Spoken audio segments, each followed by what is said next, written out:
Hello and welcome to Impact Africa, our online talk show where we get to have conversations with diverse people and organizations who are impacting lives positively.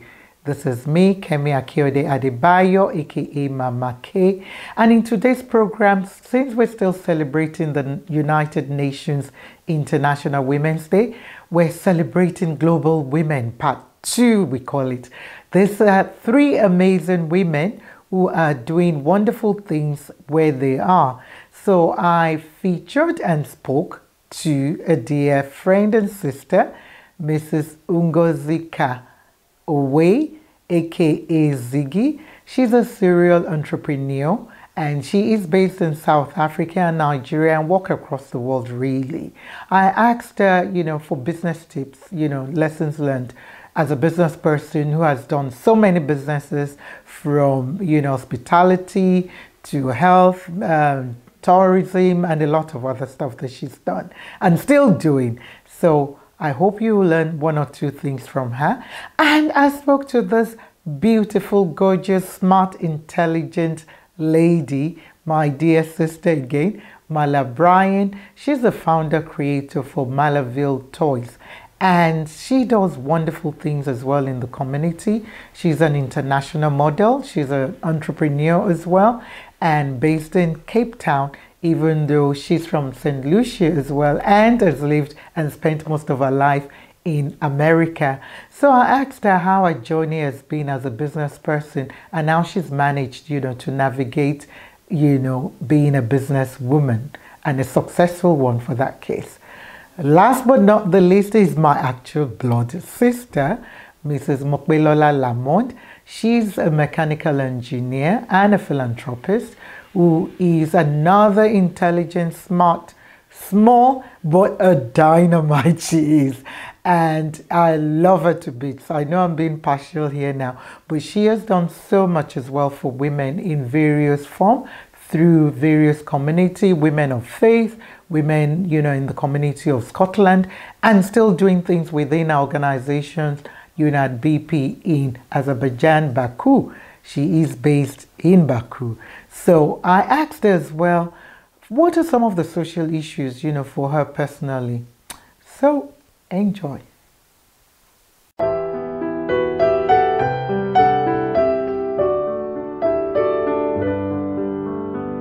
I want you now to share with us some of it you've already started talking about, life lessons in terms of business, what tips you can give. Yeah. And as well, sorry, this one is a big one that I want to just start along the way. I'll remind you. And then, in terms of being okay, let me stop there. Let's do that one first. Okay. So that I don't confuse that. So what were you doing in Germany? Okay, yeah. So when I got to Germany and I had to be a housewife, because I was always used to having my own money and also wanting to contribute to my family's finances and not have all the pressure on my husband, I decided that I will, in my free time, in fact, what happened was I made my children's hair myself. Right, okay. So I learned to make hair in secondary school, in boarding school, so I could braid, I could do cornrows, I could fix weave on myself and stuff. So those were skills you probably didn't even know I would ever use. You will need to use at a later date. Well, I didn't know then, but I know that's what I'm saying. Yes, exactly. So nothing is lost. Exactly. So I learned that in school, and then it was so useful for me in Germany. So I would even wash and roll my own hair and sleep with the rollers overnight and then do my full curls in the morning. So when I started making my daughter's hair, I have 4 beautiful girls. And each time they go to school, people are always admiring their hair. They're not used to that as well. So her friends were like, oh, can your mommy make her hair like this and all? And these are white children. And I told her, yes, her mommy can make your hair. Tell them. And I charge so much. And then I tell, so when they approach me, I'll tell them, okay, I need a permission from your parents. Okay. And this is the amount. And that was how I started making hair. Wow. So they will come to the house because I then got pregnant for Cassandra in Germany. Right. So they will come to the house. I will make their hair. and they will be so excited. I pay, you know, I charge 50 euros. I was just going to say that one wasn't free. No, that one. The only person I actually gave a free hairdo was Jessica. Okay, Lily's very good friend. Okay. So hers was the first one I did, and so she was marketing it everywhere. Yeah, she was an amazing fan. She's even visited us in Cape Town as well. So they've kept in touch all this while. Right. So she was amazing. Yeah. So through her, we got a lot of other children, and of course through my daughters as well. And I was making hair. Wow. So you don't. You don't. I mean, at the end of the day, there's dignity in labor. Yeah. I would rather use my hands, my brain, or whatever it is, than go begging, you know, or sitting there and, you know, being under unnecessary pressure. So we need to learn to, you know, just open up ourselves and do what we need to do to take care of our families. So you've shared a lot of tips along the way, and I just telling you viewers, you need to rewind, you know, just to go back again if you started watching now. What are the other business, you know, tips that you will give somebody who is maybe starting up in business? Just that you haven't shared already, because you've shared so much. The networking, the fact that you need to learn more, the fact that, So what other business tips do you want to share? Or life lessons? Yeah, so many things. In business, you will always look at yourself as someone who is still learning. You know, you must always believe also that you can learn even from your employees. Yes, you are the boss, but every human being comes with something that you don't have. And you have to be able to identify what that human being can bring to the table. So I'm always open to learning new things, always making my, you know, people I work with to know, look, this can't succeed without you. We need to see what you can put in that I don't even have any idea about. So just knowing that you should constantly be learning. Then also knowing that you need to want, when you're doing business, like the way what has helped me to succeed is I want it like there's no tomorrow. Don't do stuff like, okay, let's see whether it's going to work. No. So you have to be hungry for it. You have to be hungry for it. And nobody can bring up that hunger except yourself. And so that hunger is what drives you. If you do anything and you feel, oh, I'm just doing it for the sake of, you will never get to the peak of it and have the fullest benefit of it. But think about an animal in the forest. When is it able to, whenever you see an animal fight for survival, you know, the way they fight for survival or fight for food, they do that because their life depends on this thing. And that's where you see the best performance from them, because it's a do or die affair. It's a survival matter. So that's the state of mind, your mindset, you know. I've also learned that in business, everything is mindset. If you think failure, you fail. If you think problems will come. So whatever hits you, you must maintain a positive outlook. You must maintain a positive outlook. Good morning, my name is Ziggy Owei and I'm based in Cape Town, South Africa. I saw this incredible concept literally a year and 3 months ago, and it completely blew my mind. I was super excited. Prior to that, I was running my own 4-star 12-bedroom guest house in Cape Town, and of course I have a business degree and an MBA as well. And just 2 years before that, my business started struggling because we had a new app that came into play and literally took 60% of our market share. So I knew that I needed to move on to something else. And I was so glad when I saw this, because through this concept in the last 1 year, I've been actually able to sell my business, which I got that done in April. I do this full time now. I've achieved the level of marketing director, and I'm able to literally travel the world in style for less and earn in US dollars. This has been an absolutely incredible opportunity. I just want to encourage you to take a look and join us, and welcome to the club. Thank you.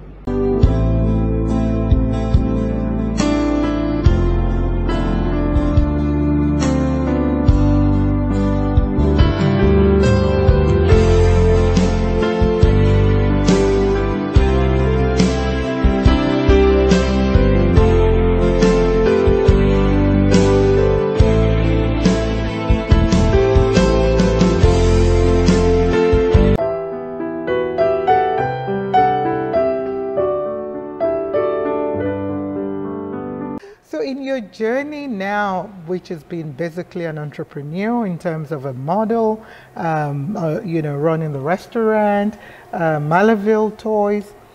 How have you managed, you know, to navigate that terrain as a business person? Well, if I have to be honest, the way that my businesses have been set up, somehow everything seems to flow. And I, being an island girl, I always take things easy, so I don't stress with anything. So the modeling, my agency understood great. You know, I was pregnant, it took a while. And I would say COVID helped reset everything and take pause. Yes. So with now having Luca, so while my pregnancy was during heavy lockdowns and stuff like that. So I was just very chilled, working on Malaville, working on what's next to Malaville, just like taking my time with the computer. All the restaurants were closed at the time. So it was like, okay, let's make that decision, put Quail on hold at the moment, all right? And let's see, Malaville modeling and mommy. That's the three things. And that's big. Yeah, it is big. It's still big. Because Malaville is huge, and if no matter when I'll be like, it's still a passion project. It's still my side thing. Every time I say that, something blows up. Something blows up, and they go viral, and people, it's like. But I still do most of the work myself. I just have one assistant that helps with the processing orders and some paperwork, but everything else I handle. And because I've been researching and doing this thing for such a long time, it just comes like second nature to me. The modeling, same thing. I've been in the industry for over 18 years, so second nature. It was being a mommy. No matter the book you read, it doesn't work. Trust me. No, it doesn't. But each child defines those books. Nothing prepares you, and so it's like I want to breastfeed, and wow, it was tough. It was tough the first 3 weeks, but I was thinking. I just remember crying. Sometimes you just feel the pain everywhere, and I just remember thinking, if I'm able to give birth naturally, no medication, just push it through. Screamed. I apologize for screaming. I swear I did. I was like, why? I don't know. I'm just the kind of person. You're really I was like, oh my God, I'm so sorry. I just screamed. I growled. Actually, I growled. But if I can do that, I can go through this breastfeeding, because apparently it's only a process. And I pulled through. And 9 months later, my son wants nothing but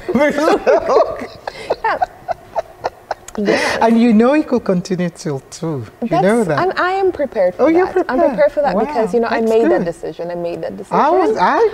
By 3 months, I'm like, no. I made a decision, and for me, it's like, I've spoken to my agents, and I'm like, this is what it is. We come as a and package. They work round we come as they have to, and it can happen, and it can happen. It's like, you know what, and thank God, I got him a nanny as well, so I have someone who can help me with, because you need that. It's needed, and I'm away from home. I do not have family. I'm alone, so now it's like. Building and creating our own little family, our own little clique, so, and it's working, and somehow it's just working. Wow. Because I've been able to make that decision, like, my son comes first, you know what, that can be on hold. Can't wait. Emails can wait, phones can wait, everything can wait. Yeah. My baby needs come first, and interesting. He doesn't really need anything. So now, I know. So now let's go a little bit to what tips then would you want to share? Generally, some could have worked for you. Some maybe wouldn't have worked for you, but that you're aware of in terms of like business tips for anyone, young person or somebody already in business. What tips can you share, that has worked for you or not worked for you, which has been a learning ground? Right. Yeah. One of the main things, right, I've noticed is never limit yourself to where you are. Right. Meaning the World Wide Web is open. And if you create a product, like I created my dolls, I never thought my dolls are only gonna sell in South Africa. I never thought that. Right. And I never felt it. It was like, it's gonna go on the internet, which means you've got a worldwide market. That's it. So that's the first thing. Never limit yourself to where you are. Find something that's needed. Right. But make sure that's something that you're interested in and something that you love. That's for me, that's the most important, because I love dolls.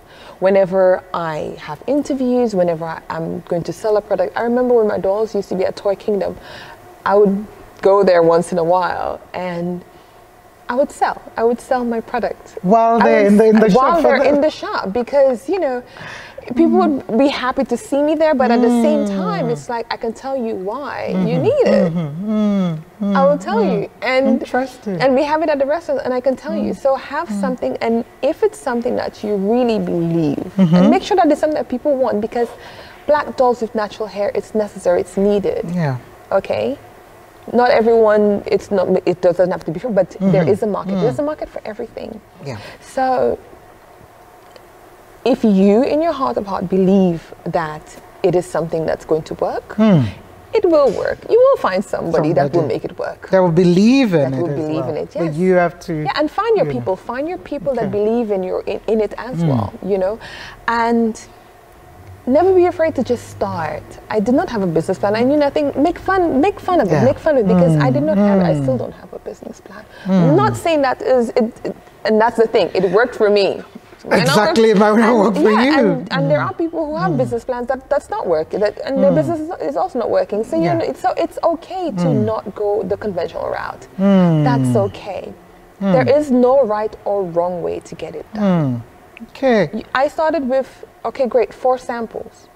I invested the money into 4 samples, and that's money that I could have taken and purchased something else. But I rather invested into something I believe in. And I'm like, if it didn't work, I would have just had 4 black dolls that I created. And you keep it at home, working. or give it as a gift. But no, then I you kept it. Yeah. it would have been one of a kind. Yeah. But then it worked. Then I just started posting them on social media, new social media. I started posting on social media, but it was something that people knew that eventually, because it was something I would always post about for years. For years, I was posting. So just always throw it in there, throw it out there, throw your dream out there. It's like, okay, great, you love the color green. So if you decide to come out of your own green shade, no one will be surprised. They'll be like, okay, you know what? I knew she would have done that. You know what I mean? So that's it. Wow. In closing, my final question. This one is a final question. Okay. Because if not, me and you, I think we're talking. I'm just having a ball here.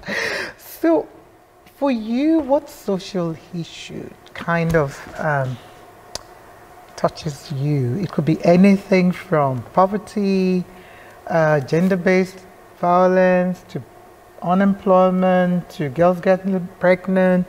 I don't know what issues you're passionate about that touches you, or it could be care for the elderly, and so on. I want you to share that, and at the same time to share what solutions that you think we might be able to give to that issue, even whether it's going to work or not. It is something that I did recently, actually. There are two. Okay, there are two. Where one will involve dolls, and now becoming a new mom, okay, one will include, care for new mothers. Okay. And one of the main issues that I've been picking up on recently is postpartum depression. There's a lot that surrounds mental health issues at the moment, and what I'm not hearing enough about is postpartum depression. Thankfully, I did not go through it. I did have postpartum anxiety, because almost every mom, I think at some point, checks, or probably she checks if you're breathing. Yeah, everybody does that. Yeah. And mine went into overdrive. So that's what that was, the anxiety. I was very anxious, and I wouldn't sleep. Right. I wouldn't sleep, and we've been reading, I've been seeing a lot in the news recently about, moms driving off cliffs and falling off buildings, some with the children, some without the children. And we do not talk about postpartum depression enough. And I think to raise awareness about postpartum depression. That is very important.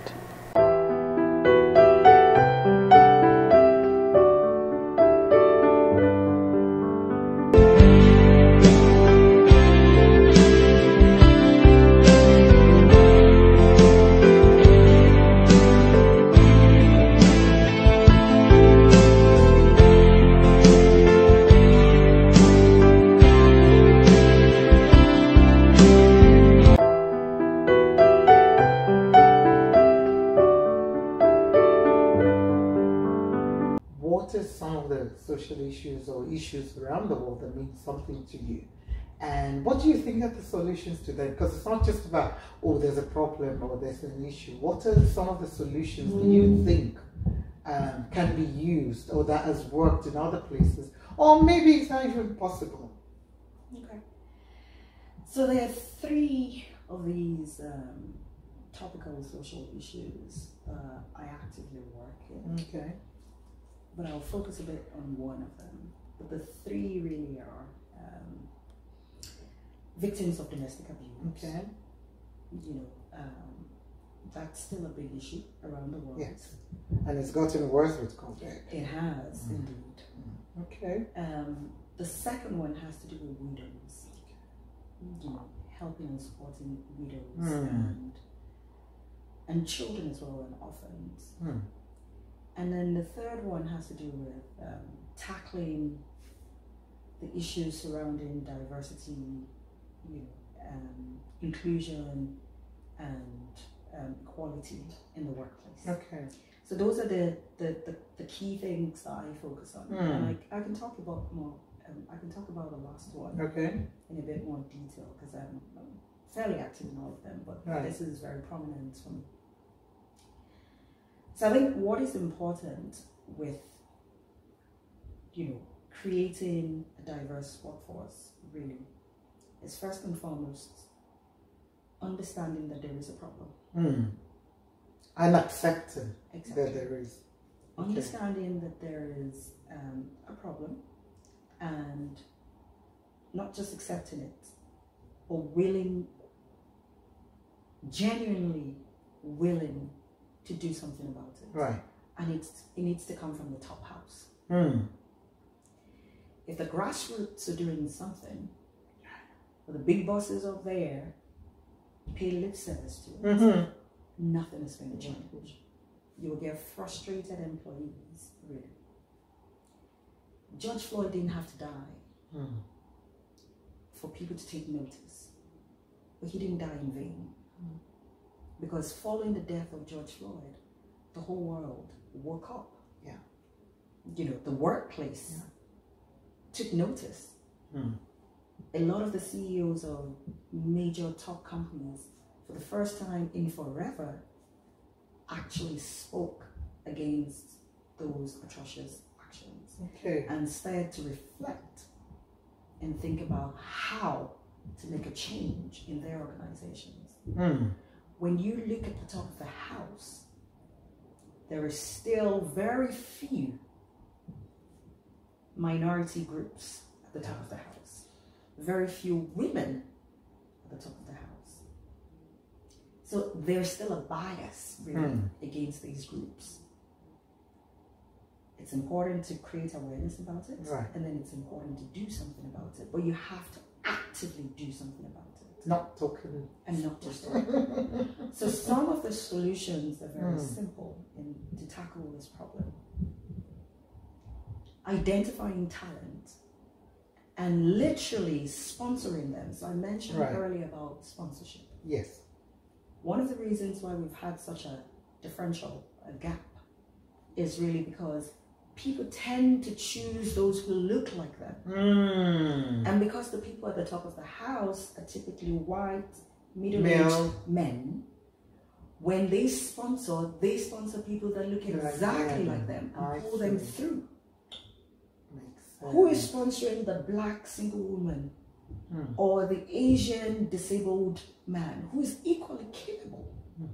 So when we talk about meritocratic, world and a playing field, that's where we need to be. You got the potential, you've got your performance to back you up. Right. It should have nothing to do with the skin color. It should have nothing to do even with how you look.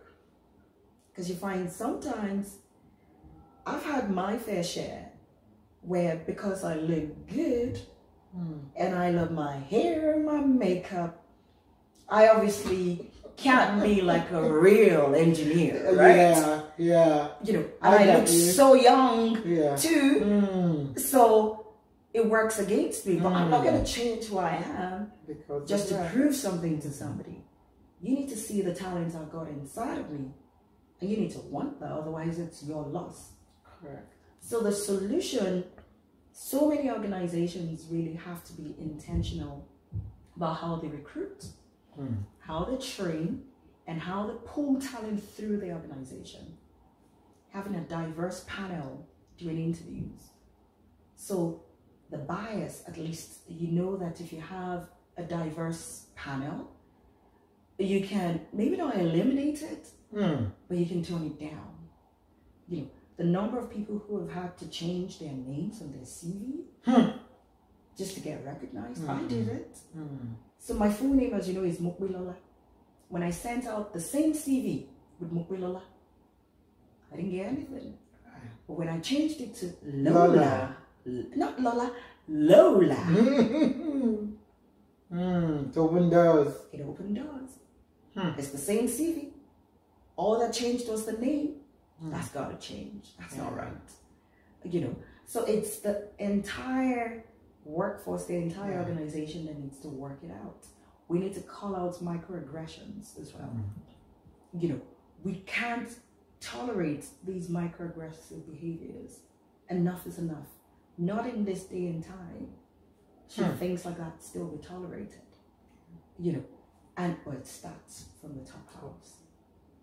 But we also have to performance manage ourselves. What you don't monitor or manage, you cannot do better at. Because what are you comparing it against or to? Okay.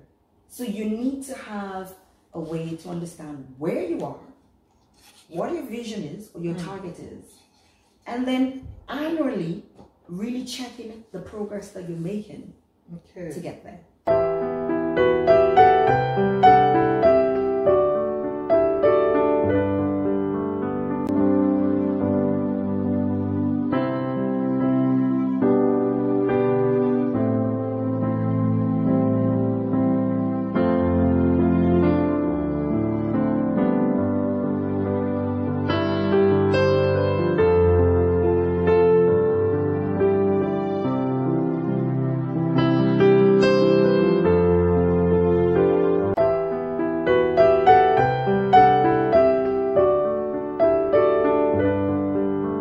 I really hope you have enjoyed the tips and nuggets, that we shared you with these three amazing, powerful global women who are doing wonderful things in their various communities, from South Africa to Baku to Nigeria and all over Africa and the world, really.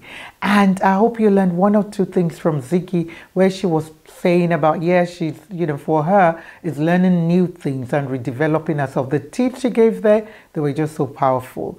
And then Mala, I like what she said about not being stressed out and taking things easy. I hope we learn from it. We need to take things one day at a time, and things just fall in place, at the end of the day, but we need to work hard more, for it. And my dear sister Lola there, our social issues, I know she's very passionate about widows, about women, about orphans, and a lot of needy people and disadvantaged community. And she gave, wonderful tips as well, there. I hope you've really, really, really, really benefited from some of what they shared. Till next time, this is Mama K. Keep staying strong, keep celebrating women wherever you are. And we celebrate our men who celebrate women. Thank you for all you do. Till next time, stay safe, stay blessed. Let's keep breaking the gender bias. God bless. Much love.